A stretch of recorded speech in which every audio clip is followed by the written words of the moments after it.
Pero syempre bago po tayo dumako sa mga issue at mga may init na balita, dito muna tayo sa ating Food for the Soul and Food for the Spirit.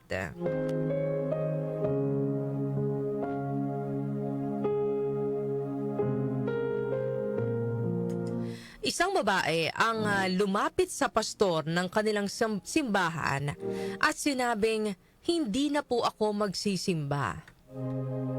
Tinanong siya ng pastor, "Maaari ko bang malaman kung bakit?" Sagot po ng babae, nakikita ko po ang mga tao sa simbahan. May mga nagse-cellphone, may mga nagte-text habang may misa. May mga nagchismisan din. May mga natutulog pa nga. At yung iba nakatulala lang at hindi naman nakikinig sa misa. Lahat sila ay mapagkunwari. Nanahimik po ang pastor sa naging tugon po ng babae. Maya-maya, sinabi niya, "May hihilingin lang sana ako sa iyo bago ka gumawa ng pinal na desisyon." Sumagot naman ang babae, "Sige po, ano po iyon?" Sinabi ng pastor, "Kumuha ka ng isang basong tubig at maglakad ka sa loob ng simbahan ng 2 ikot. Siguraduhin mong walang matatapon kahit isang patak." Sinabi ng babae, "Kaya ko po yan." Kumuha siya ng isang baso ng tubig at naglakad sa loob ng simbahan ng 2 ikot. Pagbalik niya, ay sinabi niya ng may pagmamalaki, "Tapos na po." Tinanong siya ng pastor, "May nakita ka bang gumagamit ng cellphone? May nakita ka bang nagchichismisan? May napansin ka bang natutulog sa simbahan?" Sumagot naman ang babae, "Wala po. Wala po akong napansin dahil nakatuon lang ang isip ko sa basong hawak ko para hindi matapon ang tubig." Sumagot ang pastor, "Ganyan din dapat kapag pumupunta tayo sa simbahan. Nakatuon lang dapat ang pansin natin sa Diyos. Hindi ba sinabi ni Jesus, 'Sumunod ka sa akin'? Hindi naman niya sinabi na sumunod ka sa kapwa mo Kristiyano."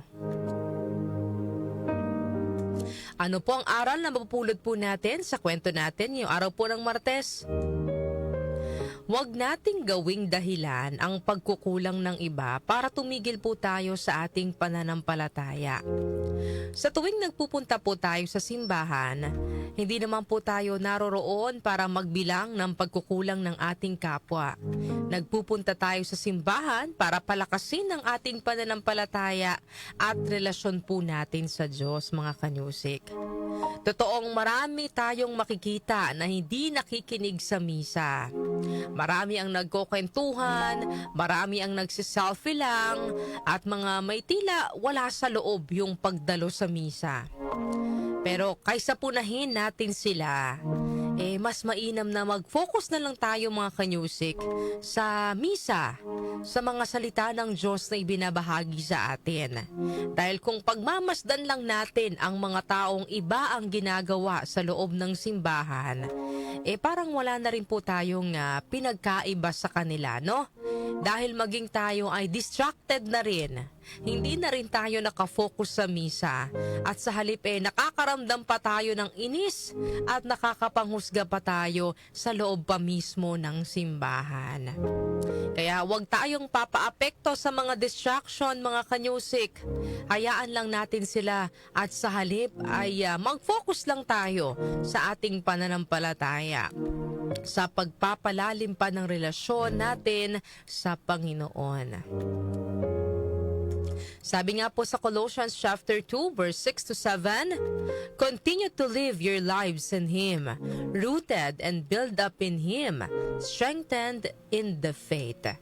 Ano man ang mga distractions sa buhay natin, mga kanyusik, manatili tayong namumuhay kasama po si Jesus at magiging matibay ang ating pananampalataya.